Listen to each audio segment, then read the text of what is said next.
Choque elétrico. Um dos mais graves e, infelizmente, também um dos mais comuns riscos em eletricidade é o choque elétrico, que nada mais é do que o conjunto de efeitos gerados no corpo humano pela circulação de corrente elétrica. Em termos de riscos fatais, o choque elétrico pode ser analisado sob dois aspectos. Corrente elétrica de baixa intensidade. A corrente elétrica depende da tensão e da resistência, como vimos anteriormente. Sendo assim, se temos tensão baixa e resistência alta, temos baixa corrente. No caso de choques por correntes baixas, os efeitos mais graves a considerar são as paradas cardíacas e respiratórias. Corrente elétrica de alta intensidade. Neste caso, temos tensão alta e resistência baixa. Nos choques por correntes altas, o efeito térmico é o mais grave, ou seja, teremos como efeito queimaduras externas e internas.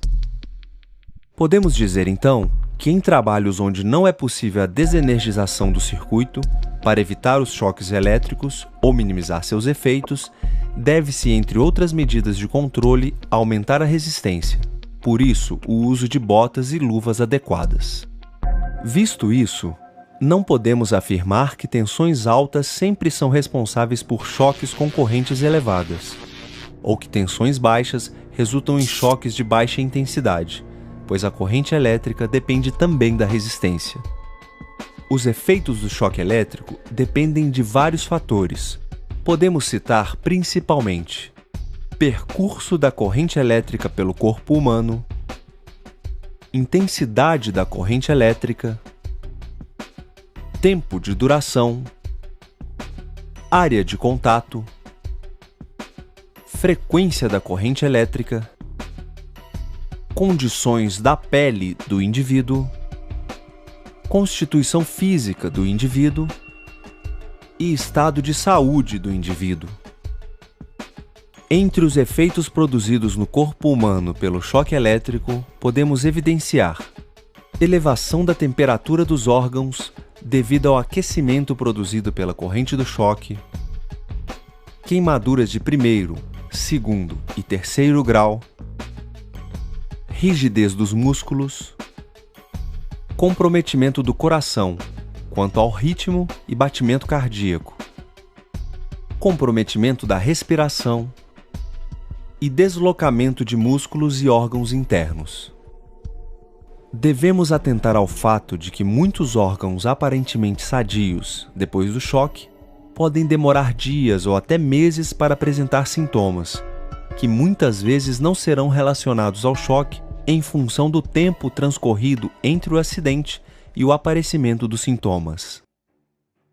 Proteção contra choques elétricos.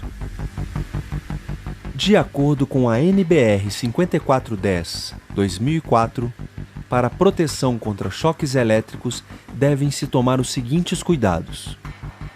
Primeiro, partes vivas de instalações elétricas não devem ser acessíveis. Segundo, massas ou partes condutivas acessíveis não devem oferecer perigo, seja em condições normais, seja, em particular, em caso de alguma falha que as torne acidentalmente vivas. Mesmo seguindo estas orientações, ainda assim, choques podem ocorrer. No primeiro caso, o choque pode acontecer quando algum indivíduo desavisado toca a parte viva do circuito elétrico. Neste caso, a corrente elétrica do choque é reduzida pela resistência elétrica do corpo humano, resistência do calçado, resistência de contato do calçado com o solo, resistência da terra no local dos pés, no solo. Podemos imaginar vários exemplos de acidentes para ilustrar o primeiro caso, como uma criança que coloca um prego na tomada ou um operário que toca acidentalmente a rede elétrica com um vergalhão. As medidas de proteção básicas que devem ser previstas para evitar choques, neste caso, são isolação ou separação das partes vivas, uso de barreira ou invólucro, limitação de tensão, Uso da tensão de segurança. Seccionamento automático. Utilização de DDR, dispositivo diferencial residual, por exemplo. No segundo caso, o choque elétrico acontece quando regiões neutras tornam-se vivas, através de uma fuga de corrente elétrica na instalação ou nos equipamentos. Um exemplo de choque neste caso pode ocorrer quando encostamos em uma máquina de lavar ou no registro de um chuveiro. Normalmente, estas partes não deveriam apresentar risco de choque elétrico.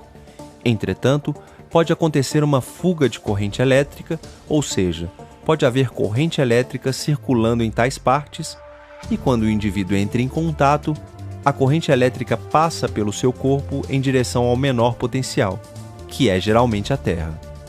Para evitar choques desse tipo, devemos utilizar dispositivos de seccionamento automático, aterrar adequadamente as máquinas e equipamentos elétricos, isolar estas partes com material não condutor, borracha, por exemplo. Isolação suplementar.